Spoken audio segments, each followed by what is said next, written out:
la última sesión que está relacionada con lo que es el desarrollo del aparato urogenital. Recordad que el aparato urogenital entonces proviene del mesodermo intermedio. Si bien estos son sistemas funcionales distintos, el aparato urinario y el aparato genital, ambos provienen de un solo origen, ¿no? Que es el mesodermo intermedio. Y esto es importante tener en cuenta, ya que si nosotros, por ejemplo, evaluamos un paciente que tiene alguna anomalía en la formación de algún órgano urinario o genital, entonces tendríamos que buscar en la contraparte si es que hay alguna anomalía asociada, ¿no? Porque como ambos provienen de un solo origen, entonces tendríamos que hacer una búsqueda de manera activa, ¿no? Es decir, por ejemplo, si yo veo una anomalía en la formación de los riñones, tendríamos que buscar en el paciente si es que hay alguna alteración a nivel de los genitales internos. Entonces, en el sistema renal tenemos tres estructuras que la que va a formar en sí lo que son los riñones es el metanefros, ¿no? Estas tres estructuras de la región craneal hacia la región caudal tenemos el pronefros, el mesonefros y el metanefros. De hecho, esta estructura, el pronefros, esta estructura embrionaria va a desaparecer aproximadamente a la cuarta semana y no va a formar ninguna estructura, ¿no? Entonces, las que van a formar estructuras del aparato genitourinario van a ser el mesonefros y el metanefros. ¿Sí? La que va a desaparecer, repito, entonces es el pronefros. Ahora, en algún momento, de hecho, se ve este pronefros. ¿Por qué se llama nefros? Porque tiene desde un punto de vista histológico, se parece mucho al riñón, ¿ya?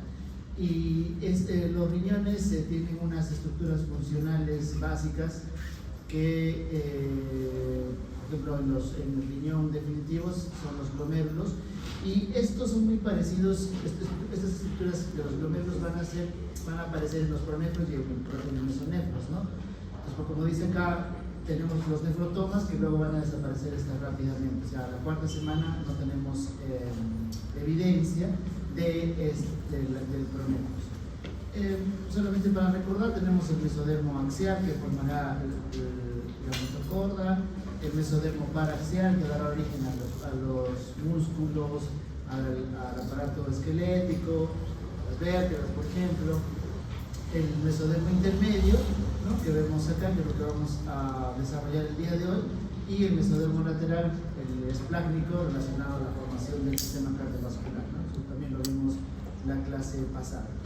Entonces, acá vemos en esta imagen las tres estructuras, como les decía, desde la región craneal, o sea, en la parte superior del embrión, a la región caudal, ¿no? Es decir, la región inferior. En la región craneal o superior vamos a tener esta estructura pronefros que va a desaparecer, y luego tenemos el mesonefros. Acuérdense que el término meso significa intermedio, ¿no? Meso, entonces la parte intermedia, y meta va a ser la parte más distal. En este caso tenemos el metanefros, ¿no? El mesonefros es un órgano embrionario, digamos, relativamente grande, que va a tomar en algún momento del periodo, va a ocupar, digamos, la parte abdominal, ¿no? Principalmente gran parte de la parte abdominal, y este mesonefro, perdón, está constituido a su vez por tres estructuras, ¿no? También lo vimos en la clase de laboratorio la vez pasada, el sábado pasado. Pues tenemos el mesonefro, está formado a su vez por lo que son los túbulos mesonéfricos, que son estas estructuras, túbulos mesonéfricos, y un conducto mesonéfrico, ¿no? O sea, hay varios túbulos mesonéfricos y el conducto mesonéfrico. Claro, un conducto mesonéfrico por lado, ¿no? Porque tenemos dos mesonefros, por lo tanto tendríamos dos conductos mesonéfricos. Y además de eso, no está acá esquematizado, pero importante recordar que vamos a tener también el conducto paramesonéfrico, que va a estar paralelo a esta estructura, ¿no? Conducto paramesonéfrico. Y en la parte distal, repito, vamos a tener, o se va a formar lo que es el metanefros. Inicialmente este mesonefros entonces tiene una función de formar orinas, pero luego esta función la va a entregar por completo a lo que es el metanefros. Además de eso, tener presente que este conducto mesonéfrico en la parte más distal va a comunicarse o va a estar en contacto con la cloaca, ¿no? También vimos en lo que es la formación del tubo digestivo.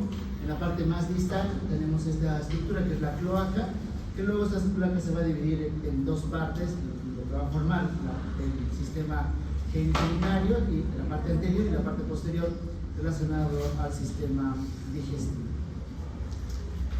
En esta imagen lo que mostramos es cómo va a ir desarrollándose o cómo van a estar en contacto en lo que es el conducto mesonéfrico con los túbulos mesonéfricos, ¿no? De tal forma que los conductos mesonéfricos y el paramesonéfrico van a estar en la parte más lateral del individuo. Esta es la región axial o media del embrión, por eso que acá se ve la aorta. Ahora tenemos el mesenterio dorsal, este sería el intestino, y hacia los lados vamos a tener dos crestas urogenitales, y además de este conducto mesonéfrico que les decía que va a estar en la parte más lateral, tenemos esta vesícula mesonéfrica, ¿no? Y esta vesícula mesonéfrica, a partir de esta, va a ir elongándose y luego va a estar en contacto con este conducto mesonéfrico para que esta vesícula mesonéfrica forme lo que es el túbulo mesonéfrico, ¿no? Todo esto es el túbulo mesonéfrico. Luego, en la parte más media, en la parte más axial, hacia la parte media del embrión, se va a formar lo que se denomina esta estructura, que es el glomérulo, ¿no? Entonces tenemos acá desde un punto de vista histológico, una forma, digamos, parecida a lo que es el glomérulo, que va a tener una función de formar la orina, pero como vamos a ver más adelante, no va a tener, digamos, todas las partes de un glomérulo en sí, ¿no? Entonces, para que se forme la orina es importante que se forme además este vaso glomerular aferente que vemos acá, ¿no? Y va a estar en contacto con el túbulo mesonéfrico, y toda esta estructura sería el túbulo mesonéfrico. Al final tenemos el conducto mesonéfrico, ¿no? Entonces, inicialmente esta estructura forma orina, ¿no? Por eso se llama nefros, ¿no? Porque va a tener esta función en un inicio. Y luego de eso, deja de funcionar, deja de formar orina, y luego este mesonefros va a dar origen a estructuras de los genitales internos, ya sea masculinos o femeninos. Eso vamos a ver en un instante. Luego tenemos el metanefros, que va a aparecer más o menos en la quinta semana, en la parte más distal del conducto mesonéfrico. Vamos a ver lo que se denomina el mesodermo metanéfrico, y este metanefros va a dar origen al sistema excretor, muy parecido a lo que vimos hace un momento, a lo que es el sistema mesonéfrico, y también va a dar origen a lo que es el sistema colector, ¿no? De tal manera que en la parte más distal del mesonefros, ¿no? Vamos a tener a esta estructura que se llama el brote ureteral, que sería este de acá. Este es el brote ureteral, ¿no? La parte más distal del conducto. Este es el conducto mesonéfrico, la parte más distal o caudal. Este brote metanéfrico o yema ureteral va a invadir un tejido que va a estar alrededor de este, ¿no? Y este tejido metanéfrico va a ser la estructura que va a dar origen a lo que son los glomérulos, ¿no? Pero este brote va a ir invadiendo como si fuera una raíz, de manera progresiva, se va a dividir en 2, en 4, etcétera, para formar lo que son estas partes del riñón, como la pelvis renal, el sistema de cálices y los túbulos colectores, ¿no? Como vemos acá en la imagen. Entonces, de color amarillo sería lo que es el mesodermo, ¿ya? Este mesodermo en la parte más distal, lo que es este brote ureteral. Lo que es de color plomo sería este tejido metanéfrico que está rodeando a lo que es este brote ureteral, y vemos acá que va a ir dividiéndose en 2, en 4, en 8, etcétera, para formar las estructuras como la pelvis, las cálices mayores, los túbulos colectores, ¿no? Y tenemos acá al final estos túbulos colectores que en esta región van a recibir lo que es la orina para llevar a los uréteres, ¿no? La orina para recoger este líquido, ¿no? Para luego ser excretado. Entonces, ¿dónde va a estar desde un punto de vista funcional el riñón? O sea, ¿dónde va a haber esta formación en sí de la orina? Va a ser a partir del tejido metanéfrico, o sea, lo que vamos a ver de color plomo, ¿no? En un instante vamos a ver este detalle. Entonces, estos túbulos colectores que vemos acá va a inducir, hemos también comentado en la primera sesión de biología, que hay un proceso de inducción y competencia, ¿no? De tal forma entonces que estos túbulos colectores es una estructura inductora y la de color plomo sería la estructura de competencia, ¿no? La que va a recibir las órdenes para que se forme lo que es el glomérulo, ¿no? Entonces, como dice acá, el túbulo colector induce que se formen unas caperuzas, así se llaman, unas caperuzas de tejido metanéfrico, y van a formar lo que se denomina unas vesículas renales, y a partir de ahí, muy parecido a lo que es el mesonefros, va a formar lo que es el glomérulo, ¿no? Entonces estas se van a originar, los túbulos que se van a elongar, luego junto con los ovillos capilares, es decir, con la derivado del mesodermo lateral, formará lo que es los glomérulos, y estas van a dar origen a las nefronas, que las nefronas son la unidad funcional de los riñones, ¿no?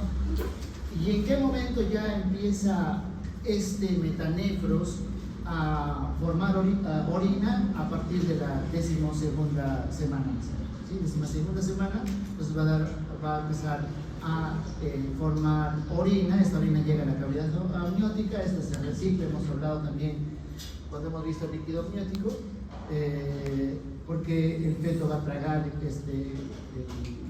líquido, ¿no? Entonces se va reciclando de manera continua.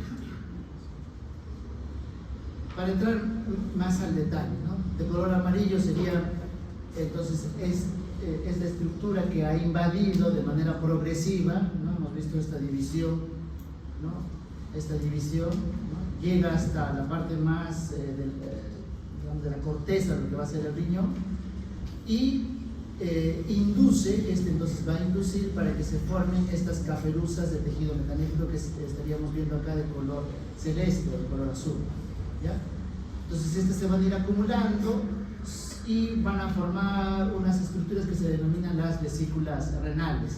Entonces, a partir de estas vesículas renales va a formar lo que es este nefrón y lo que se va a denominarse como la cápsula de Bowman, ¿no? Entonces, de manera progresiva se va elongando, y ustedes eso lo van a ver seguramente en el curso de fisiología, incluso de histología, que vamos a tener esta unidad funcional, ¿no? Que es la nefrona, ¿no? Y esta unidad funcional entonces está constituido por esta cápsula de Bowman, ¿no? Que es un túbulo. Acá tenemos igual, este es un túbulo que va a pasar en contacto con estos túbulos colectores, ¿no? Y a estos túbulos se les denomina por la posición como túbulo contorneado distal o túbulo contorneado proximal, y tenemos esta estructura que se denomina el asa de género, ¿no? Acordarse que los términos proximal y distal, proximal significa que está cerca a algo, y distal que está más lejos de algo, ¿no? Entonces, esta sería el túbulo contorneado, entonces proximal. ¿Por qué proximal? Porque está próximo a lo que va a formarse, lo que es en sí el glomérulo, ¿no? Y el glomérulo también está formado por lo que son estos capilares, ¿no? Entonces llega la sangre, ¿ya?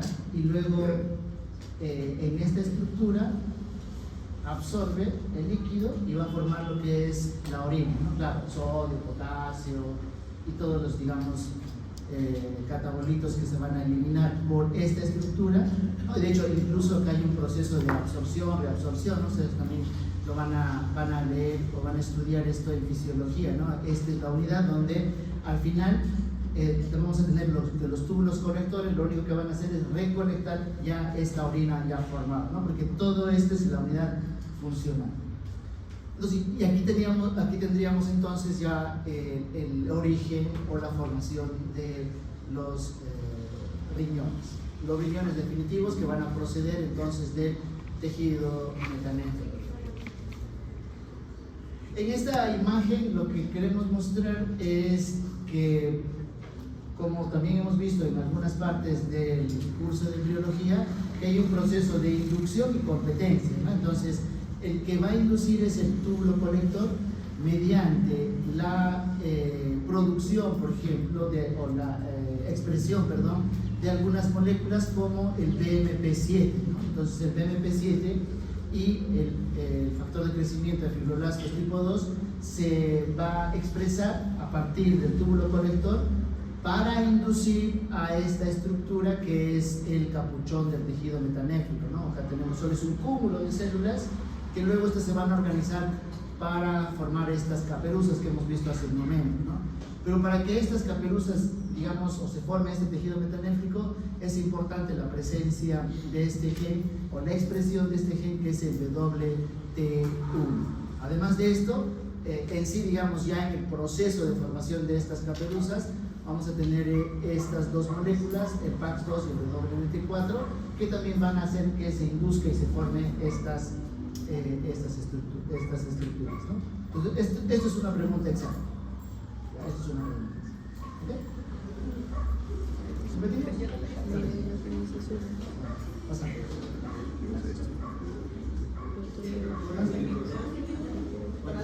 Rápido. Entonces, el color amarillo, acuérdense, cuando ustedes vean los textos de los libros de biología, la mayoría de las veces al mesodermo se va a pintar de color amarillo, ¿ya? Entonces acá vemos, si es de color amarillo es mesodermo. En este caso, ¿proviene de dónde? De los túbulos colectores. A su vez, ¿de dónde proviene? Para ir acordándonos de el mesodermo intermedio, pero antes de la parte distal del conducto mesonéfrico, ¿no es cierto? O de la blastema, que es esta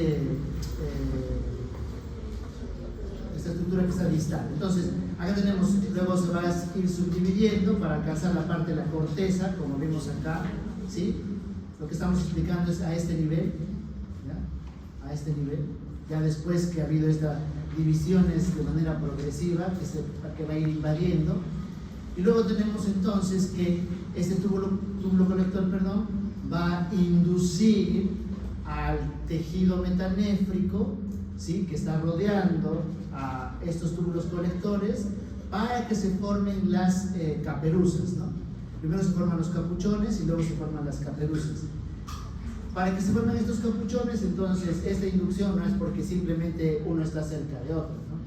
O sea, para que ustedes aprendan, lógicamente tiene que haber una competencia, les hemos dicho, ustedes tienen las competencias, se supone que yo tengo las competencias o tengo que ser el inductor, ¿no es cierto?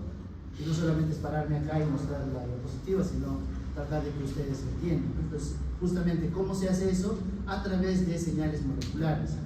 Y en este caso, entonces, va a haber una expresión del BMP7 y FGF2, este factor de crecimiento de fibroblastos, que induce para que se formen estos capuchones metanéfricos, y estos capuchones metanéfricos también, para que forme lo que son las caperuzas, va a expresar WT1, ¿no? Y estos capuchones, para que termine de formarse entonces, para que se formen lo que son las caperuzas, vamos a tener que, va a haber una expresión a partir, ¿no? Va a haber una expresión, de PAX2 y de WT4. Entonces, ¿qué pasaría si es que hubiera variantes en estos genes, ¿no? Variantes patogénicas en estos genes? Los riñones, digamos, no se van a formar adecuadamente, ¿sí? Ahora, por ejemplo, hay genes como el PAX2 que no solamente funcionan a nivel del sistema renal para que se formen los riñones, sino también este es un gen que está relacionado para la formación del ojo. Entonces, en algunas ocasiones vamos a ver enfermedades que va a alterar la formación del ojo y la formación de los riñones, ¿no? Y la explicación, ¿cuál es? Que justamente es un solo gen, pero que se expresa en diferentes sitios y que tiene la función de formar estas estructuras. Luego de formado ya el riñón, entonces luego de formarse el riñón, como hemos hablado hace un momento, hemos hablado, digamos, la formación de los cúmulos, las caperuzas, las vesículas, ¿no? Se forma la cápsula del Bowman, etc. El riñón, para recordar entonces en dónde está ubicado, ¿no? El riñón definitivo está ubicado en la parte más distal, ¿no? Cerca, miren, a la cloaca, la parte más distal. ¿Ya? ¿Y dónde está el riñón en el recién nacido, en los adultos, ¿no? ¿Dónde está ubicado? Este riñón está ubicado hacia la parte superior del abdomen, medio superior, ¿no? Entonces miren acá, los riñones están en la parte inferior y luego estos van a ir migrando, tomando una posición definitiva, ¿no? De hecho, al inicio tenemos que las glándulas suprarrenales van a estar en la parte superior, no están en contacto con los riñones, ¿no? Vemos acá además que el mesonefros, como dijimos al inicio, tiene un tamaño muy grande. De hecho, incluso nosotros les mostramos una imagen en el laboratorio, ¿no? En la guía incluso me parece que está, que es una estructura que va a tomar gran parte de lo que es el abdomen, pues tiene un tamaño muy grande, pero de manera progresiva va a ir disminuyendo de tamaño, ¿no? Esta disminución del tamaño del mesonefros hace que también permita que el riñón empiece a moverse de manera progresiva, ¿no? Y va a ir ascendiendo hacia la parte superior, para la redundancia, para luego alcanzar a la glándula suprarrenal, como vemos acá al final, ¿no? Entonces, inicialmente el riñón va a estar en esta posición y luego, producto, además de una disminución en el tamaño del hígado, ¿no? También hemos visto en la práctica que el hígado tiene un tamaño muy grande, ¿no? Entonces va a ir disminuyendo de tamaño y luego esto va a permitir entonces que el riñón alcance esta posición final, ¿no? Y vemos acá entonces que lo que es el mesonefros también disminuye el tamaño y va a estar en la posición pélvica. Hemos comentado hace un momento que el mesonefros dará origen a estructuras o lo que serían los genitales internos, ya sean masculinos o femeninos. Además del riñón, entonces, y los uréteres que ya hemos visto cómo se forman, tenemos esta estructura que es la vejiga, que va a recepcionar, digamos, la formación de la orina, ¿no? Esta vejiga entonces tiene un origen a partir de la cloaca, ¿no? Tenemos entonces la cloaca va a separarse gracias al tabique urorectal en dos estructuras, el seno urogenital y el conducto anorectal. Entonces lo que es el seno urogenital va a formar parte de lo que es la vejiga, ¿no? También además la alantoides, que es esta estructura que proviene del saco vitelino, forma parte también de lo que es la vejiga, ¿no? Entonces, además de eso, tenemos la vejiga, acá la formación de lo que es la vejiga urinaria, ¿no? Vemos acá además lo que es los uréteres, ¿no? Acá el riñón definitivo, por lo que es el mesonefros, ¿no? Además de eso tenemos el conducto mesonéfrico, que va a estar en contacto con esta estructura, con la que es el sistema genitourinario. Acá tenemos el tabique urorectal, ¿no? Que está separando entonces lo que era la cloaca, ya terminó de dividirse entonces, ¿no? Y vamos a tener en la parte posterior lo que es la recta, ¿no? En la parte más distal, en la parte más caudal, vamos a tener, o sea, a partir del conducto mesonéfrico, lo que van a formar estructuras relacionadas a los conductos eyaculares. La uretra, ¿no? Que es esta estructura que va a estar después de lo que es la vejiga. Esta sería entonces la vejiga, que repito, entonces va a formarse a partir del endodermo, ¿no? Parte del endodermo, parte también de lo que es el alantoides. Esta vejiga tiene que comunicarse eliminar, perdón, lo que es la orina a través de la uretra, ¿no? Que sería esta de acá, ¿sí? La uretra. Entonces, en la parte superior tenemos los uréteres y en la parte inferior de lo que es la vejiga, la uretra, ¿no? Entonces, esta uretra proviene de dónde? Del endodermo, a diferencia del resto de estructuras que estábamos hablando, que provienen del mesodermo. Y en el varón tiene unas porciones, que es la porción prostática, que va a dar origen a lo que son la próstata y las glándulas ureterales y paraureterales. Bien, ahora vamos a ver lo que es el aparato genital. En el aparato genital hay dos conceptos que son importantes que tenemos que considerar, que uno de estos es la determinación sexual y la otra es la diferenciación sexual, ¿no?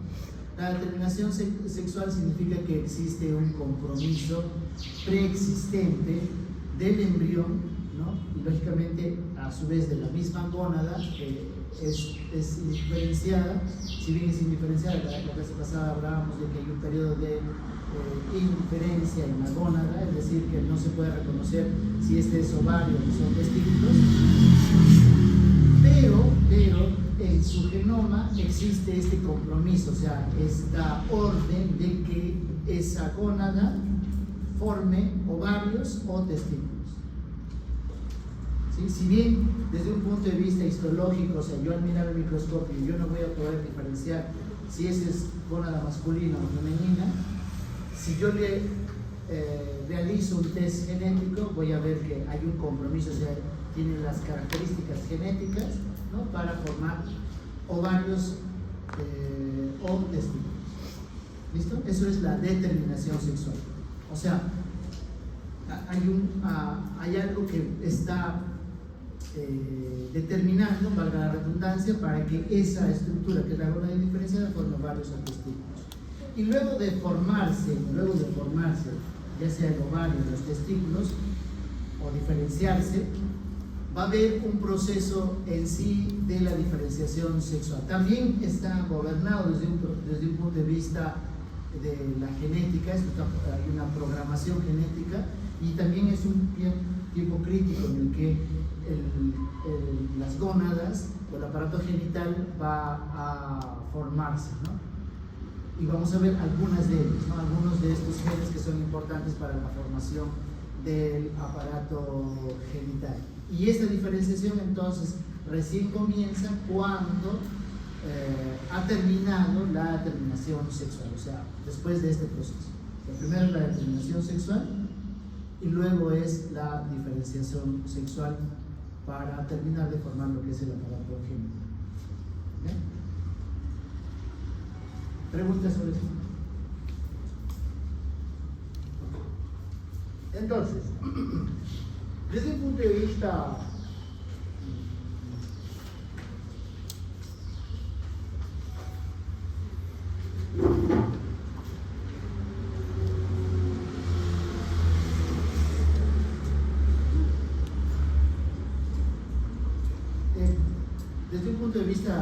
simple, ¿no?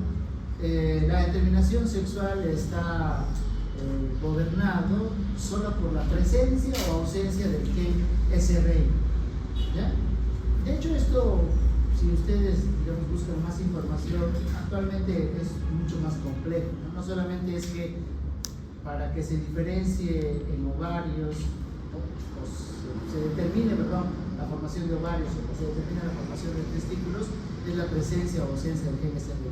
Pero, repito, esto, muchos textos, incluso alguna literatura, trata de hacerlo de esta manera, ¿no?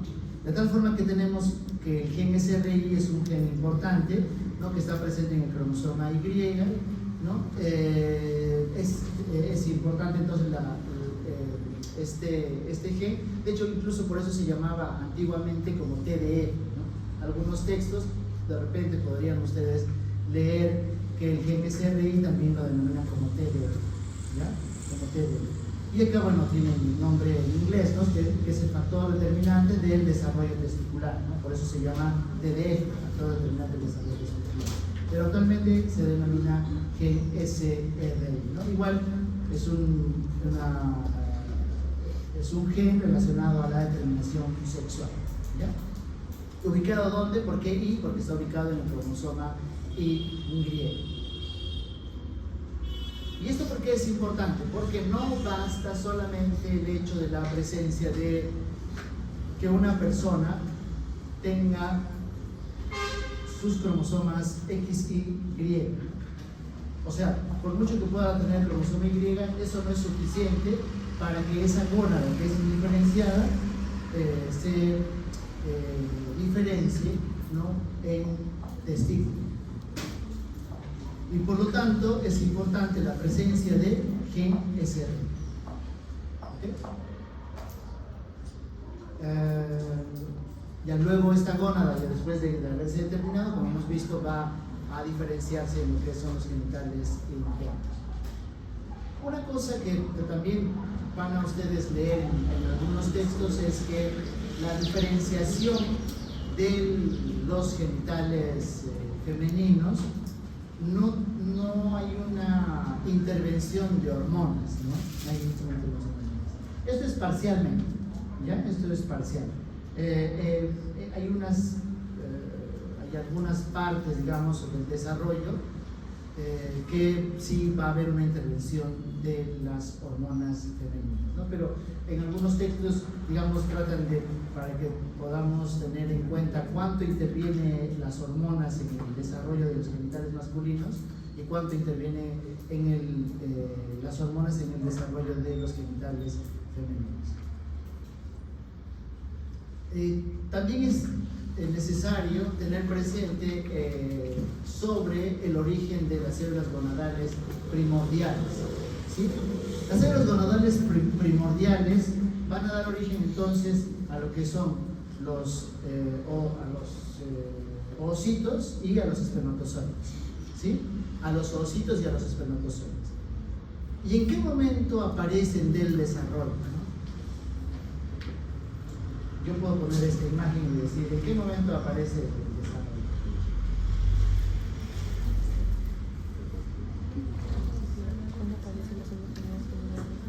Segunda semana. ¿Por qué segunda semana? Porque tenemos epiblasto e hipoblasto. ¿Sí? Si ustedes ven dos capas embrionarias, es la segunda semana. Muy bien. Entonces, miren cuán precoz aparecen estas células gonadales primordiales. O sea, todavía acá no se ha formado el tubo neural, todavía no se ha formado lógicamente el corazón, ¿sí? Pero ya se diferenció un grupo celular que son las células gonadales primordiales, ¿sí? ¿Para qué? Para que las especies, en este caso la especie humana, persista en el tiempo. Y miren, tan precoz. ¿Y dónde se forma? En el epiblasto. En el epiblasto. Se diferencian estas células gonadales primordiales, también donde se van a formar en el amnios, ¿no? Hay una teoría en la que existe alguna evidencia de que en el amnios, en el epitelio del amnios, también va a formarse las células gonadales primordiales. Luego de formarse estas células gonadales primordiales, van a migrar hacia el saco vitelino. Este es el saco vitelino. Migran, o sea, a través de movimientos ameboides, van a ir migrando hacia el saco vitelino. Y ahí se quedan. Ahí se van a quedar. ¿Hasta qué momento? Hasta que se forme el intestino. ¿Ya? Vamos a ver más adelante que luego, utilizando la pared del intestino, van a regresar hacia el embrión propiamente dicho, porque luego este saco vitelino va a desaparecer, como hemos visto en las primeras clases de biología. ¿Las células gonadales provienen y se diferencian del mismo lugar del epiblasto? Epiblasto. Se diferencian y provienen de Sí. lugar.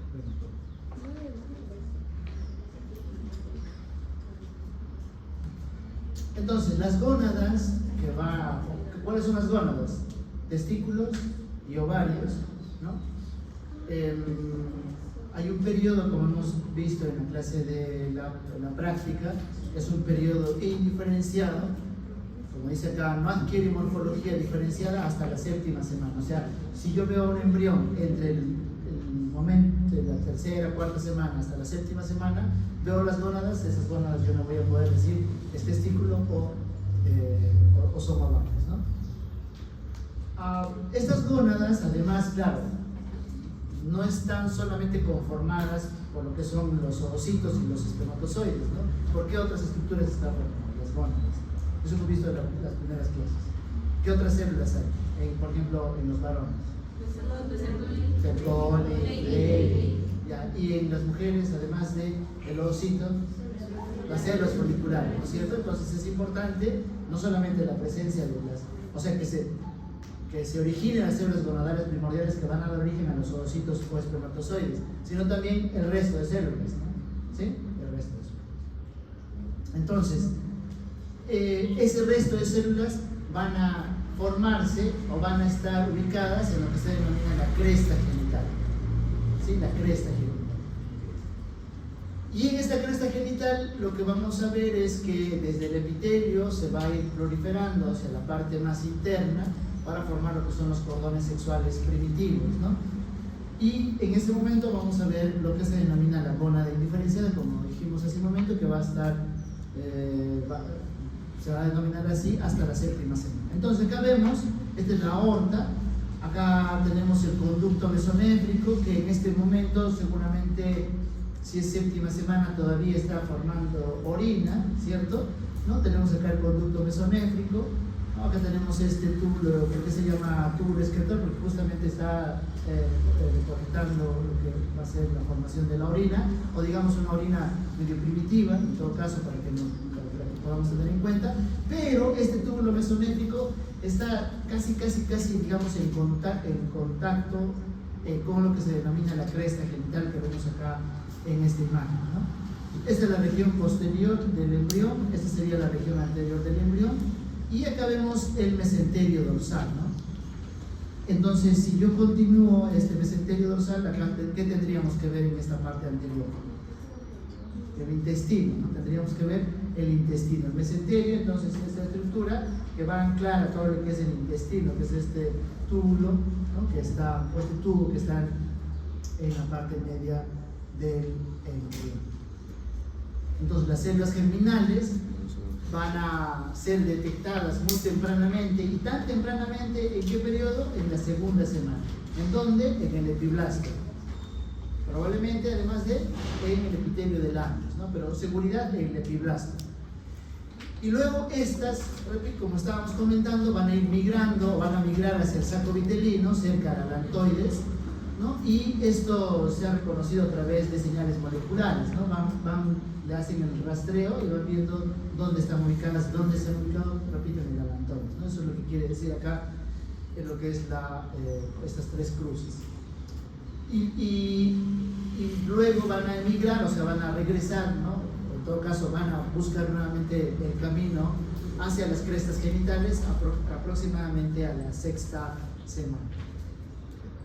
Entonces, ahora vamos a ver la formación de lo que son los testículos, ¿no? Entonces, los testículos en sí van a formarse a partir de lo que es la cresta genital. Esta cresta genital, a su vez, está formado, se va a formar por las células de Sertoli y las células de Leydig, y también las células gonadales primordiales, ¿no? De acá me estaba olvidando que entonces cerca de alantoides estas células gonadales primordiales van a migrar, ¿no? A través de la pared del intestino, ¿no?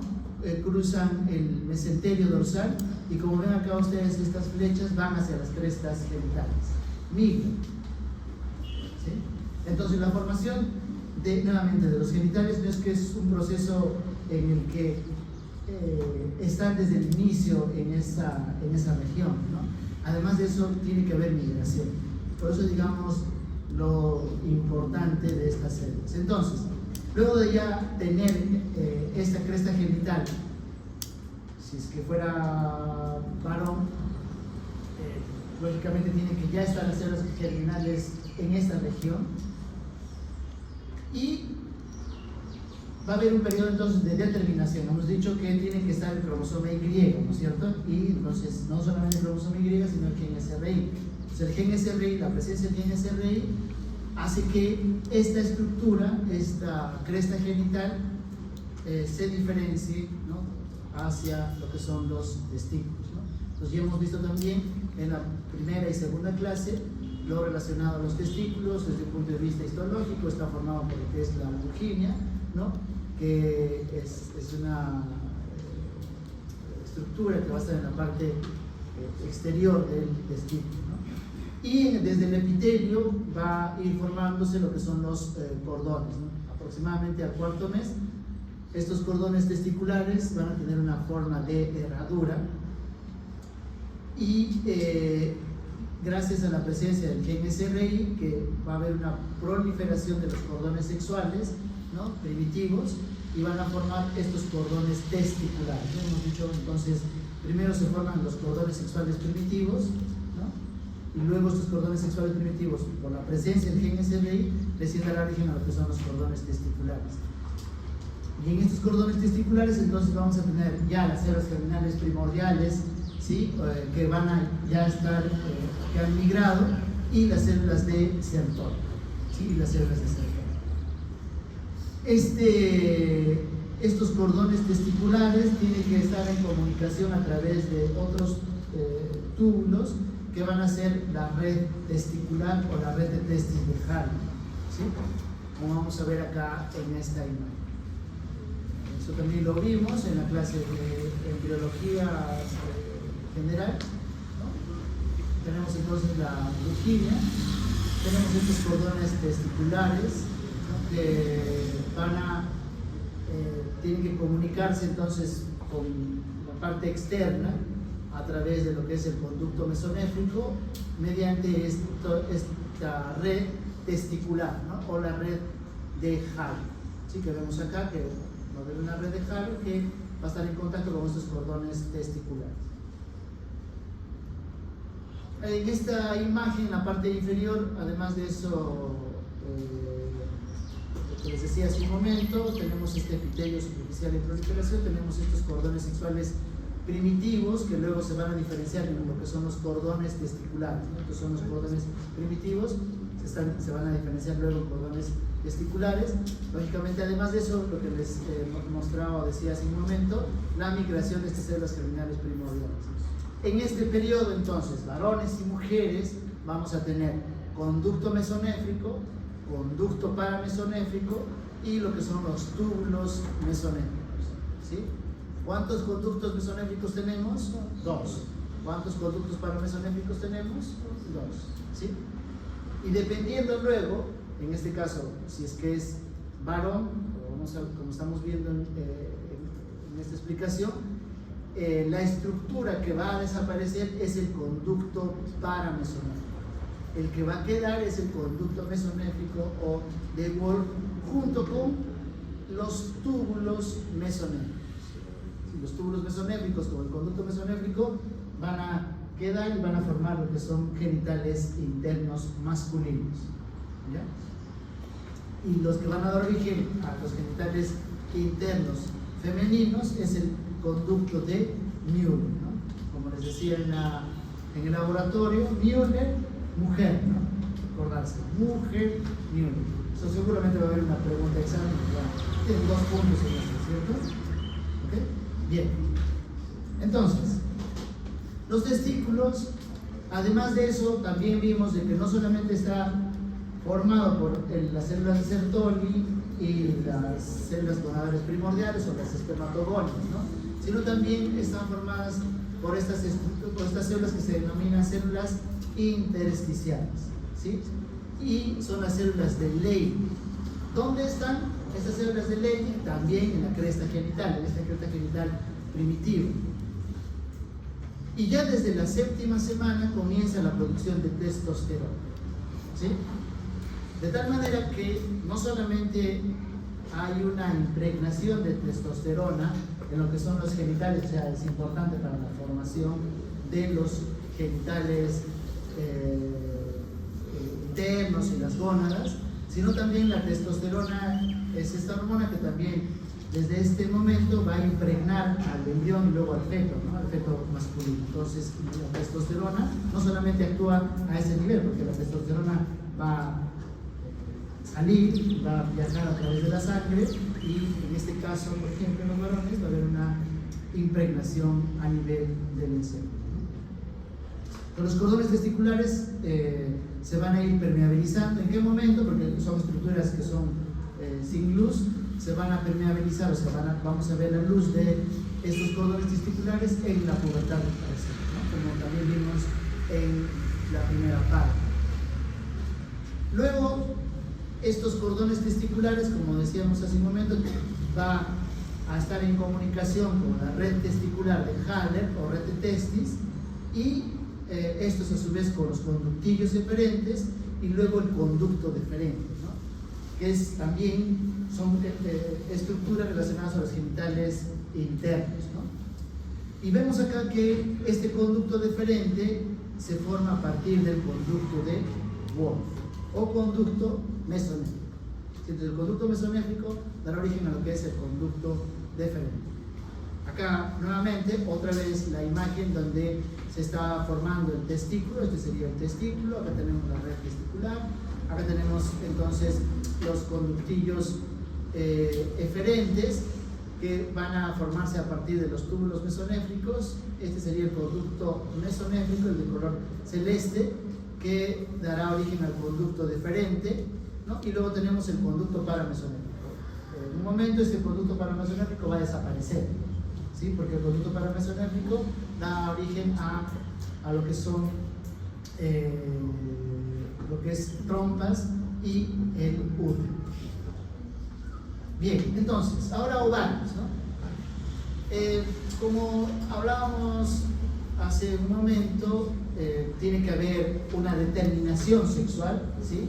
Esta determinación entonces es por la presencia de los dos cromosomas X, ¿no?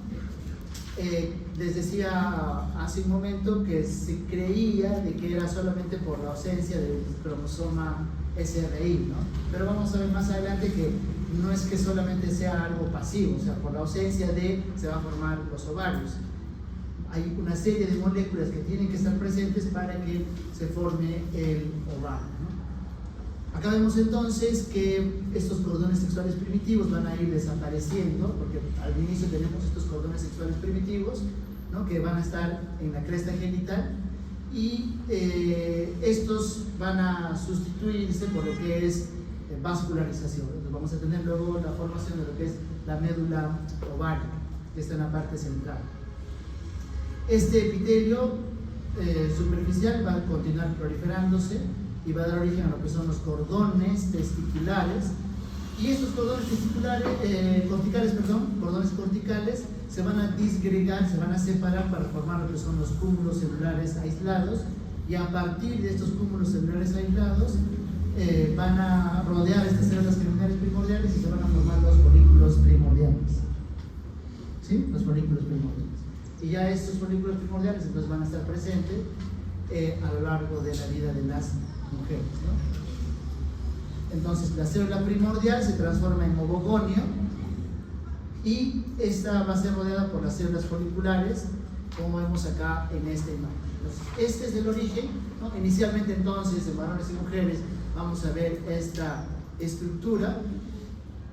Acá ya terminó, digamos, la migración. Esta es la cresta genital, se forman estos cordones primitivos, ¿no? Estos cordones primitivos que luego se van a ir degenerando, sobre todo en la parte media de lo que va a ser el ovario.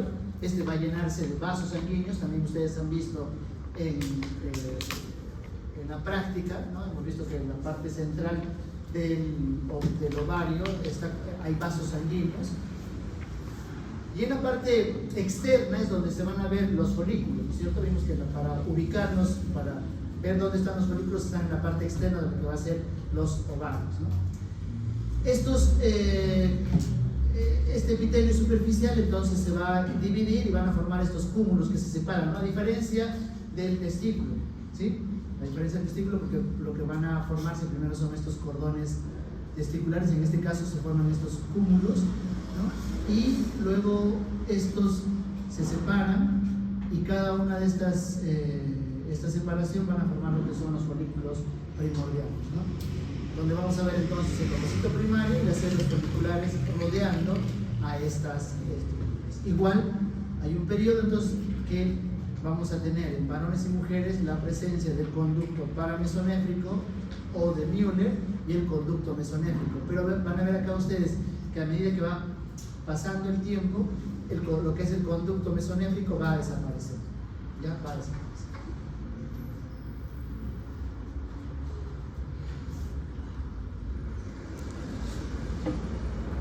Y ese sería, digamos, en resumen, este es el libro de Carlson, ¿no? Donde se ve la diferenciación para la formación de lo que son los testículos y los ovarios. ¿Ok? Listo. ¿Preguntas?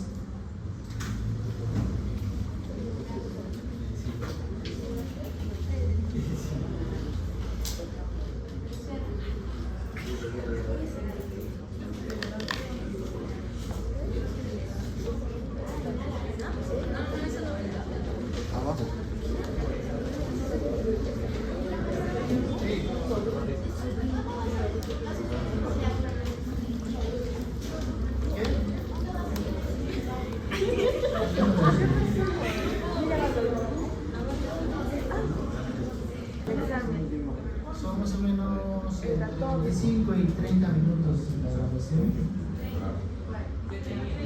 Diaria, entre 10 y 15 minutos.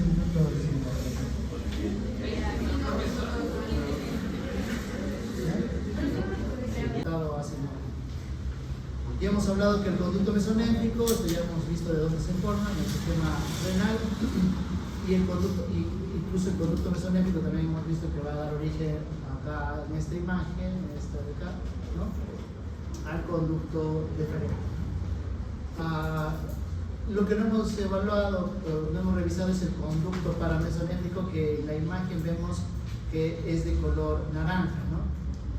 Que en la región, esta es la región craneal, esta es la región caudal, o sea, este es superior e inferior. Entonces, en la región superior, estos dos conductos están separados, ¿no? Luego se van de arriba hacia abajo, luego se horizontalizan de alguna forma, como vemos acá, y luego otra vez vuelven a descender de arriba hacia abajo y se van a unir con el contralateral, como vemos acá. Entonces, se supone que acá va a haber otro conducto hacia el lado derecho, ¿no? Entonces, del lado derecho viene uno y del lado izquierdo otro, ¿sí?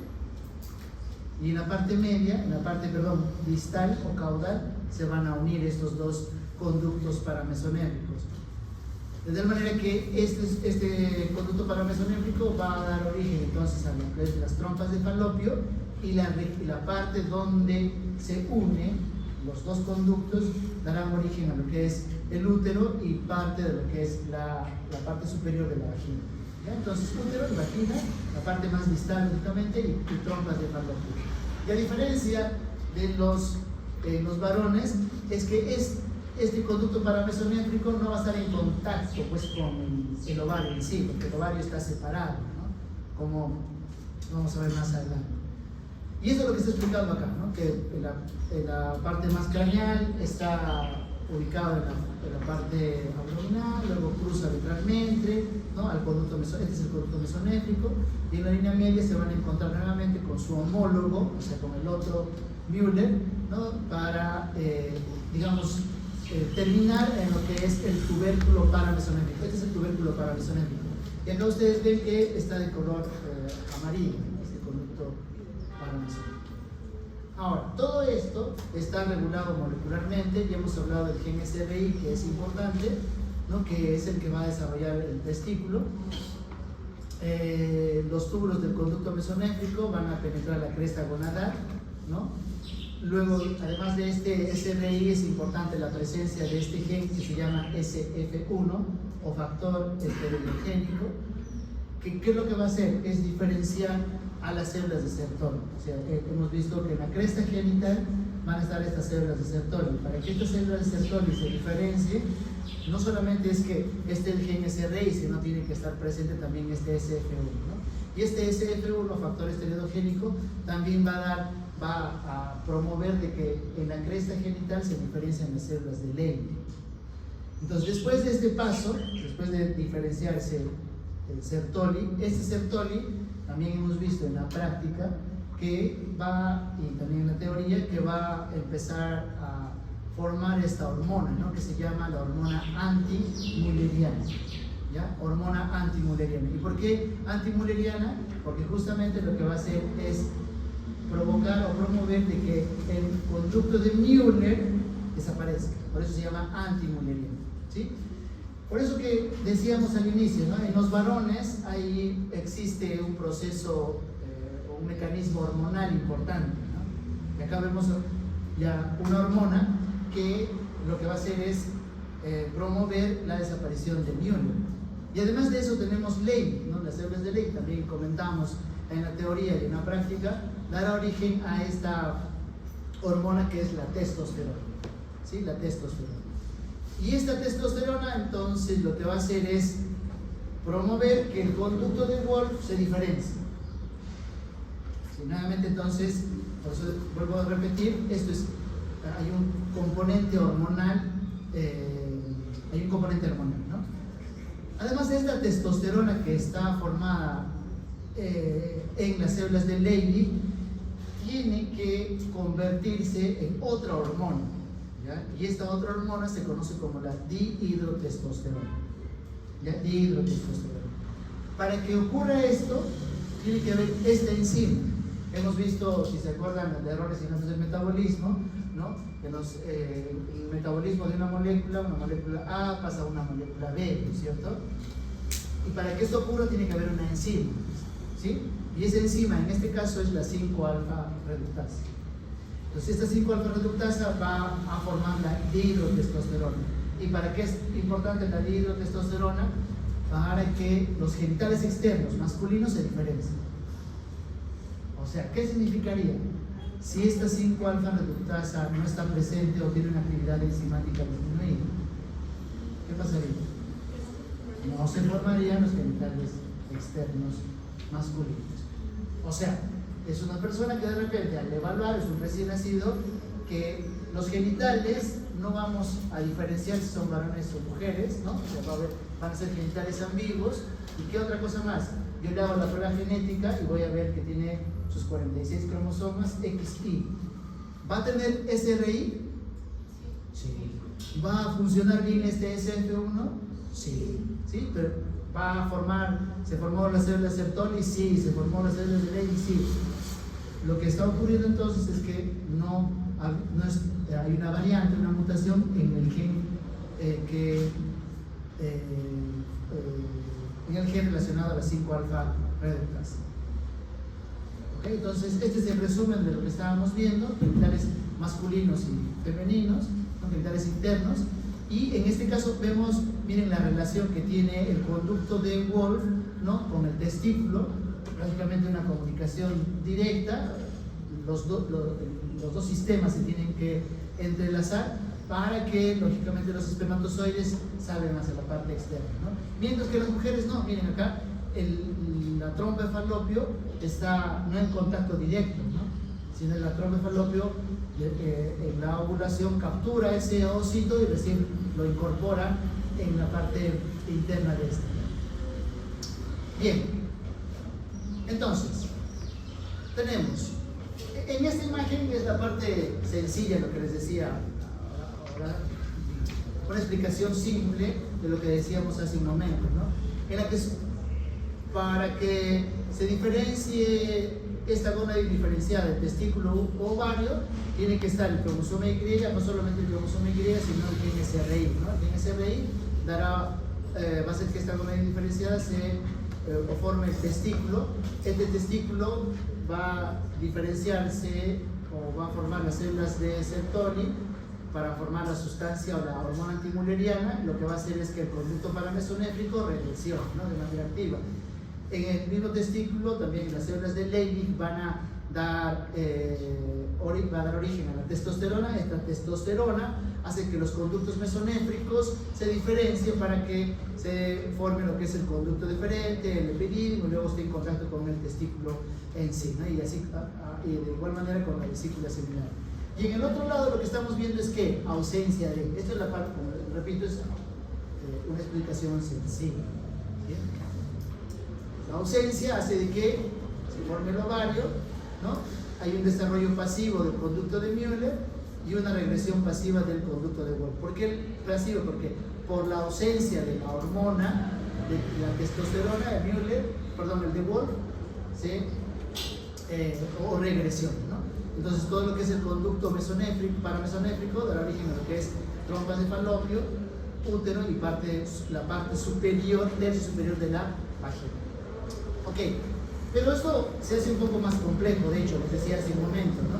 No solamente es el hecho de que esté el gen SRI en los varones, o la ausencia de este gen SRI en las mujeres, sino que en las mujeres también tiene que haber genes propios expresados en las mujeres, como por ejemplo el WNT4, el DAX1 y otros más, otros genes más que van a hacer que la gónada indiferenciada se diferencie en ovario. Pregunta examen. Esto es pregunta examen. Esto es pregunta examen. ¿Ya? O este. Cualquiera de los dos. Y en los varones, como decíamos hace un momento, el gen SRI va a utilizar una cascada metabólica, que también es mucho más compleja que esta, donde vamos a tener que va a promover la expresión de SOX9, a su vez la producción de SF1 y acá, otros genes, para que el testículo termine de formarse. Y el gen SF1 hemos dicho que va a promover o diferenciar células de Leydig y células de Sertoli. Y como vemos acá, si bien en este caso hay una ausencia del gen SRI, esto no es que por la ausencia se forman ovarios, ¿no? Y esto se ha demostrado desde el punto de vista clínico, ¿sí? Hay varones, o mejor dicho, hay mujeres, 46XY, ¿sí? Pero típicamente mujeres, pero no tienen el gen SRI. Si yo le hago el estudio del SRI, no tienen o no funcionan. Por lo tanto, se van por esta vía, ¿sí? Pero estas mujeres no se llega a formar lo que son los ovarios, ¿sí? Son mujeres fenotípicamente, pero los ovarios no se llegan a formar. ¿Por qué? Porque hemos comentado hace un momento que el proceso de formación de ovarios no es por la ausencia simplemente del gen SRI, ¿sí? Y a este grupo de mujeres 46XY se conoce en el OMIM, está hecho como sexo reverso, digamos, ¿no? Y también podría haber entonces caso en sentido inverso, es decir, pueden haber varones 46XX, sí. ¿Por qué? Porque a veces este gen SRI se mete acá, ¿sí? Son varones que yo le hago el estudio cromosómico, son XX, pero tienen además el gen SRI. Y de hecho entonces va a haber algo de formación, pero no ya. Esto, repito, no es que solamente el gen SRI sea lo más importante, tiene que haber otros genes. Y muchos de ellos, ¿dónde están ubicados? En el cromosoma Y. Hemos hablado en la parte de cromosomas que el cromosoma Y es importante para la espermatogénesis, ¿sí? Si bien es un cromosoma chiquitito, ¿no? Que aparentemente, entre paréntesis, ¿no? Hay a veces vídeos ahí en Facebook, no sé si utilizan, yo ya hace tiempo no utilizo Facebook, de hecho ya no tengo cuenta, pero o en TikTok, etcétera, donde dicen el cromosoma Y pues, va a desaparecer, ¿no? ¿Y qué va a pasar con los varones? Entonces me escriben desde primos, hermanos, preocupados, ¿no? ¿Y qué vamos a hacer nosotros? ¿No vamos a desaparecer los varones? Y no, pues no, porque el cromosoma Y, si bien es pequeño, desde un punto de vista evolutivo se ha vuelto muy especializado. ¿En qué? En la espermatogénesis. Y lógicamente para la formación de lo que son los testículos, ¿no? O sea, acá igual no es tan simple, ¿no? No es tan simple de decir, basta la presencia de SRI. ¿Por qué les digo esto? Porque estos varones 46XX con SRI no pueden tener hijos. De hecho, acuden a la consulta por eso, ¿no? Tienen pareja, van a la consulta, dicen no puedo tener hijos, uno le hace el estudio del espermatograma, varios espermatozoides, le hace la prueba genética 46XX. ¿Nos equivocamos? No, no hay un error, ¿no? Sino que tiene el SRI presente, por eso se diferenció, o su fenotipo fue masculino. ¿Ok? Pregunta de examen también es así. ¿Ya? esta historia es así. Ya, resumen, ahí está, resumen. Otra vez tenemos, entonces, los testículos, cómo se forman los testículos y esa relación que tiene con el conducto de Wolf, ¿no? Que dan origen al conducto deferente, los túbulos que van a, los túbulos mesonéfricos darán origen a los conductillos deferentes, también nos hemos hablado, y esa comunicación a través de la red de testis con los cordones testiculares, ¿no? Con los cordones testiculares. Entonces, los conductos paramesonéfricos originan los conductos genitales femeninos principales. Esto es por ausencia del SRI, ¿no? Digamos, es parcialmente cierto esto.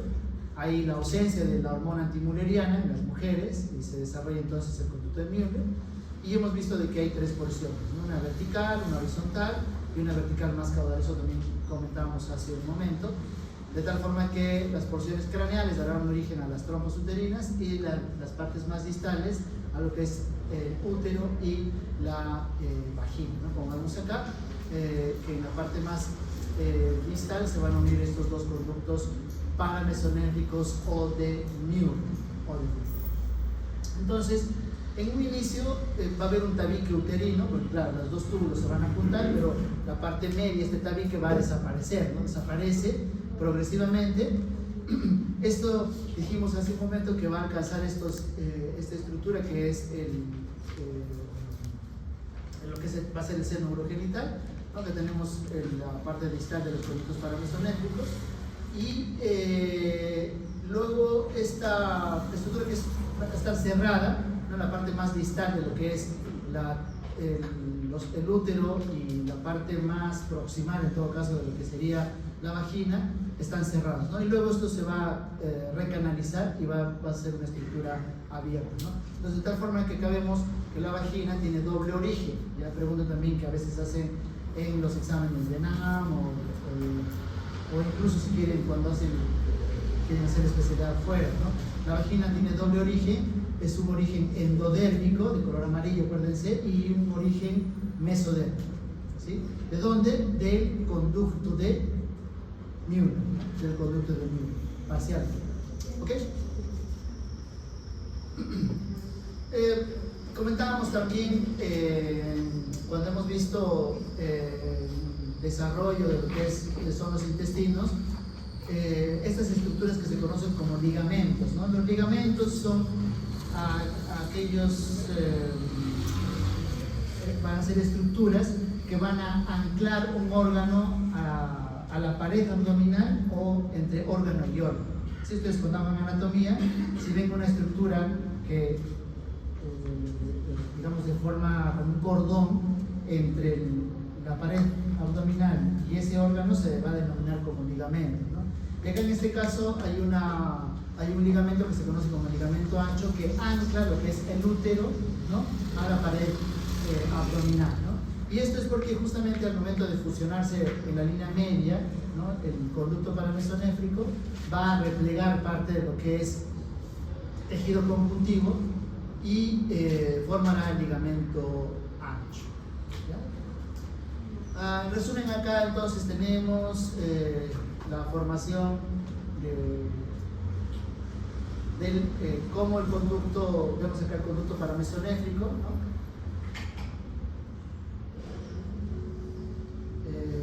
Luego tenemos el conducto mesonéfrico lateralmente, luego va a desaparecer, ¿no? Y acá tenemos este primordio útero-vaginal, una parte más distal. Acá lo que está mostrando es a diferentes cortes, ¿no? O sea, en esta imagen vemos mejor dicho, a esta altura tendríamos esta imagen, y en la parte más inferior esta imagen de la letra C, ¿no? Donde, bueno, estamos mostrando que en la parte superior tenemos los dos conductos paramesonéfricos, luego se unen y luego estos se van a fusionar. Entonces la vagina, como hemos comentado, tiene doble origen, mesodermo intermedio y endodermo, ¿no? Y también decíamos, esta canalización, no hemos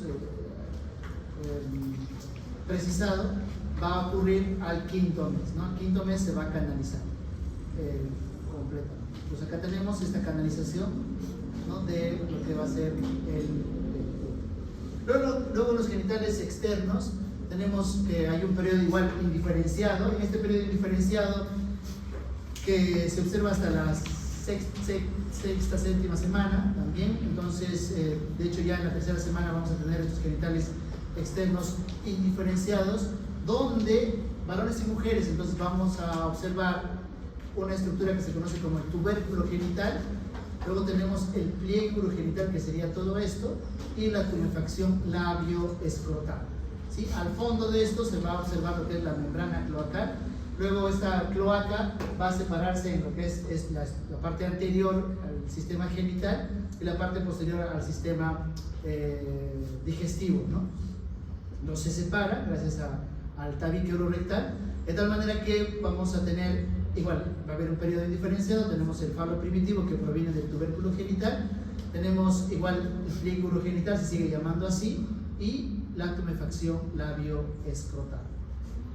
Entonces, en los varones hemos comentado la importancia de la dihidrotestosterona, que va a promover que este tubérculo genital crezca rápidamente, ¿no? Empiece a crecer rápidamente, y eso va a hacer que jale estos pliegues urogenitales hacia la región anterior, ¿no? Esta es la región anterior y esta es la región posterior. Los va a jalar hacia adelante estos pliegues urogenitales para que luego estos se peguen y se fusionen, se van a fusionar, ¿no? El crecimiento rápido del tubérculo genital. De tal manera que estos pliegues van a fusionarse y luego no van a desaparecer, ¿no? Y más o menos al tercer mes se van a fusionar y van a formar parte de lo que son las paredes ureterales, y se va a establecer, la uretra peniana, ¿no? Entonces acá vemos el crecimiento gracias a la presencia de la dihidrotestosterona. Estos pliegues se van a juntar y luego se van a cerrar, como vemos acá. Entonces, en algunas ocasiones la falta de cierre de estos pliegues darán origen a un tipo de anomalía que se conoce como hipospadia, ¿no? Hipospadia. Sí, es decir, la orina sale por la parte, por esta región del pene, ¿no? A veces puede ser a este nivel o incluso a nivel escrotal. Lo vemos acá entonces como inicialmente está abierto y luego se va a ir cerrando de manera progresiva, ¿no? Producto de la presencia de la dihidrotestosterona. Esto, al final tendríamos como rezago embrionario esta línea de fusión de los pliegues uretrales en el pene, igual en las bolsas escrotales.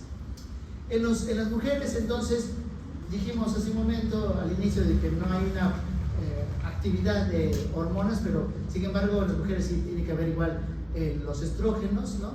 El tubérculo genital crece muy poco, los pliegues uretrales no se fusionan y van a dar origen a los labios menores, y la tumefacción, los labios escrotales, que van a estar en la parte por fuera, darán origen a los labios mayores, y el tubérculo genital a lo que es el clítoris, ¿no?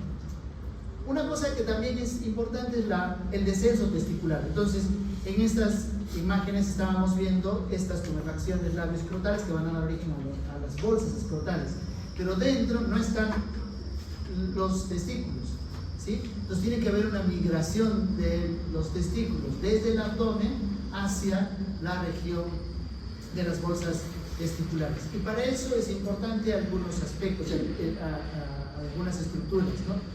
Como este ligamento genital caudal, este gubernaculum testis, ¿no? Que van a ser estructuras que van a ir jalando a los testículos hacia las bolsas escrotales, ¿no?